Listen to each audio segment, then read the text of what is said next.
Hello নুরুপাটোয়ারি হাটবাসী, this is the Robel হ্যান্দ্রা ব্লকে আপনাদের সবাইকে স্বাগতম। অবশ্যই এতক্ষণে বুঝে গেছেন আমরা কি ভিডিও নিয়ে আজকে আলোচনা করতেছি। ভিডিও থাম্বনেল এবং কি ভিডিওর ক্যাপশন দেখে আপনারা বুঝতে পেরে গেছেন। অবশ্যই চলে আসুন ভিডিওটি দেখার জন্য, সবাই না টেনে ভিডিওটি দেখতে থাকুন। আসসালামু আলাইকুম ওয়া রাহমাতুল্লাহ। নোয়াখালী দক্ষিণ অঞ্চলে ৯ নং কালাতরফ ইউনিয়নের ভিতরেই অনেক বড় একটি বাজার, যার নাম হলো নুরপাটোয়ারি হাট বাজার।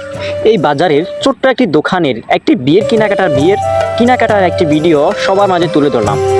অবশ্যই আপনারা ভিডিওটি শেষ পর্যন্ত দেখবেন, এমনকি আমাদের এই পেজটি এখনও যারা ফলো করেন নাই, পেজটিকে ফলো করে আমাদের পাশেই থাকুন। এবং আমাদের ইউটিউব চ্যানেলটি সাবস্ক্রাইব করেনি যারা এখনও, তারা সবাই আমাদের ইউটিউব চ্যানেলটি সাবস্ক্রাইব করে। এই বাজারে পাওয়া যায় নিত্য নতুন ধরনের পোশাক এবং বিয়ের কেনাকাটার যত পোশাক লাগে সব কিছুই এই দোকানে পাওয়া যায়। দোকানটির নাম হচ্ছে করিম বস্ত্রবিতান। করিম বস্ত্রবিতানে পাওয়া যাবে আপনাদের নিত্য নতুন পোশাক এবং শিশুদের জামা কাপড়। এখানে পাওয়া যাবে বিয়ের কেনাকাটা নিয়ে যত ধরনের কাপড় প্রয়োজন সব কিছু পেয়ে যাবেন এই দোকানটিতে। এমনকি অভিজ্ঞ কারিগর দ্বারা শিলানো হয় থ্রি পিস, পাঞ্জাবি, শার্ট, বিভিন্ন ধরনের জামা কাপড়ই তৈরি করা হয় এই দোকানেই অভিজ্ঞ কারিগর দ্বারা। অবশ্যই আপনারা এখনও যারা এই দোকানটিতে আসেন নাই তারা সবাই চলে আসবেন এই দোকান থেকে কেনাকাটা করার জন্য।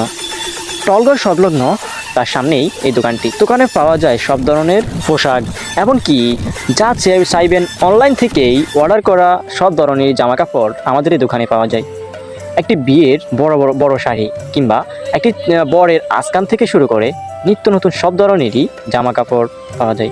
পাঞ্জাবি, লুঙ্গি, শাড়ি, থ্রি পিস, গেঞ্জি থেকে শুরু করে সব কিছুই আমাদের এই দোকানে পাওয়া যায়। তাহলে আর দেরি নয়, এখানে চলে আসুন আমাদের এই বাজারে, নুরপাটোয়ারি হাট বাজার, করিম বস্ত্রবিতানে। এমনকি এই কোরবানিতে পাওয়া যাবে আমাদের এই দোকানে আপডেট জামা কাপড়।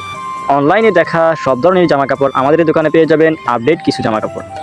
তাহলে আর দেরি নয়, এখনই চলে আসি আমরা সবাই নুরপাটোয়ারি হাট করিম বস্ত্রবিতানে ঈদের মার্কেট করার জন্য। সবাইকে অসংখ্য ধন্যবাদ। আসসালামু আলাইকুম ওয়া রাহমাতুল্লাহ।